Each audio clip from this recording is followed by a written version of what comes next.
Yan, hello Philippines mga kalodi. Andito po ang Batang Mangyan para mag-vlog at dito nga po ngayon ay dito ako sa barangay San Pascual sa Sitio Magaragad. Disperas ngayon dito ng bukas kapiestahan po. Invite nga po ako nung kapatid niyang ikakasal, tama ba? May ikakasal siyang kapatid na yung kapatid ni Rosie Borromeo Mendoza. Ayan mga kalodi, kaya po pumunta dito, ipapasilip ko lang yung kanyang tahanan. Ayan mga kalodi, kasi nga po sa ilang araw na paglalakad ko, tayo po ay nag social experiment, kaso lang wala siya dito nung pagpunta ko dito kalodi. Ngayon natimingan ko po siya at disperas nga po, nagsabi ako sa kanya kung pwede kong mabidyo yung kanyang tahanan mga ka-idol, kahit masilip lang ng kaunti. Anong kalodi, ayan nga mga kalodi, medyo talagang yan, ang bubunga ay goma ba to? Ayan, goma. Ang hirap lodi pag umuulan mga ka-idol. Ayan, sabi ko nga po mga ka-idol, yan ang gustong mga kuwanin ng Batang Mangyan. Sabi ko naman sa inyo, yung deserving ang ating tutulungan mga kalodi ko. Ayan, sabi ko doon sa mga sponsor ko, ayan, buwelo na naman po mga ka-idol. Tayo na, dyan na naman po yung ating pagtulong sa ating kalodi. Ipapasilip ko lang sa inyo yung munting tahanan ng ating kalodi dito. Ayan po, yan po ay matagal ko nang pumupunta po ako dito kay ate, kaso hindi ko siya natatimingan.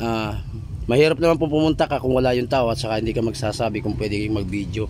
Ayan lodi, silipin lang po natin ang kanyang tahanan. Ayan nga po, sabi ko sa inyo, ang bubong niya ay goma. Ano po, tapos itong ito trapal. Ang hirap pag umuulan mga kalodi. Siguro yan mga kalodi ko, marami tayong mga sponsor dyan sa ibang bansa. Ano po mga ka-idol, ito po ay sasabihin ko na ito po ini-scout ko. Ito po ang gusto kong tulungan talaga. Ayan, kay sabi ko nga dun sa ating kalodi kay Kuya Nonoy Romulo Lapres. Ayan, Kuya Nonoy, dahil nga yung isang senior citizen natin ay wala naman doon at kinuha nung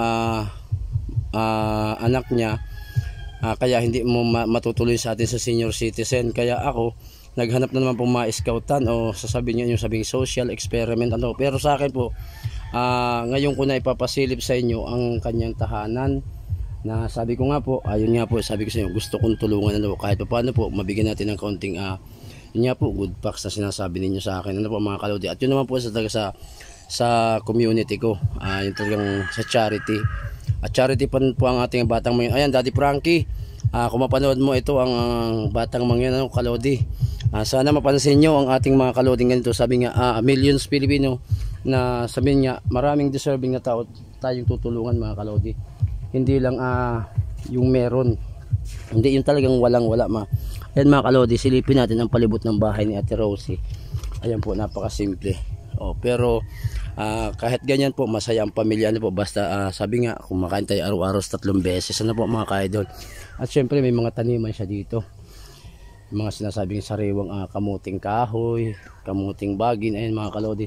Ayan, sana mga ka-idol ko, pag napanood nyo ang aking vlog na naman, yan, YouTube channel Ian De Castro po, sana po tulungan niyo aking page para mas mapalawak pa po yung ating vlog at mas marami pa tayong deserving na matulungan mga kalodi ko. Dahil nga po sa inyong mga tulong, dyan natin napapalakas yung page ng Batang Mangyan. At yan ang gusto kong talagang laging ilapit sa inyo mga idol ko, doon sa aking mga sponsor, na sana palawakin pa po natin, palawakin lahat po ng mga vlogger. Ini-engage ko yung aking mga nakaka-collabs. Ayan mga ka-idol, buwelo na kayo. Shout out muna tayo dyan kay Katabang Dave mga kalodi. Ayan, shout out muna po. At yan nga po, sabi ko nga po sa inyo, si ate ay ito ang tahanan niya. Ang hirap pag umuulan mga ka-idol ko. Ayan, sabi ko nga po sa inyo, siyempre tayo po likas na malikhaing mga Pilipino. Kahit anong paraan gagawin natin ng mga bagay para yung pamilya natin at tayo ay hindi bumukod, para hindi lang tayo mabasa o ano. Kaya kahit pa paano gumawa sila ng paraan. Sino gumawa nito? Si mister mo? Ayun, si mister niya bago pala pumalis ng Maynila. Kasi nga syempre magpapabahay sila. Ayan, baka naman mga kalodi, sa kaunti ninyong pagtulong sa aking ini-scoutan, at sa doon sa charity natin diyan.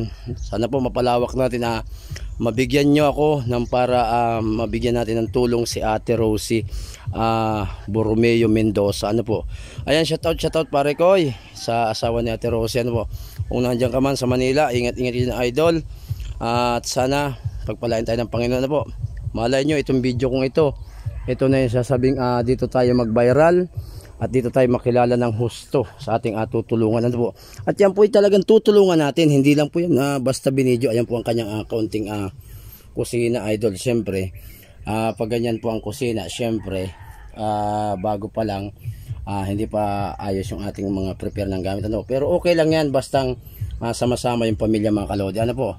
At ayan nga po si Ate Rose Borromeo Mendoza. Yan, Ate Rose, salamat sa iyong pag-invite at sa pagpayag na videohin ang konti mong tirahan. Sana, ayan mga kalodi ha, sabi ko sa inyo, Katabang Dave, ayan yung pinangako mo sa akin, ayan na, buwelong-buwelo na ngayon at pinapasilip ko. Sa pagbalik ko dito, sana mayroon ng linaw. Ano po? Thank you very much and I love you Philippines. Bye bye.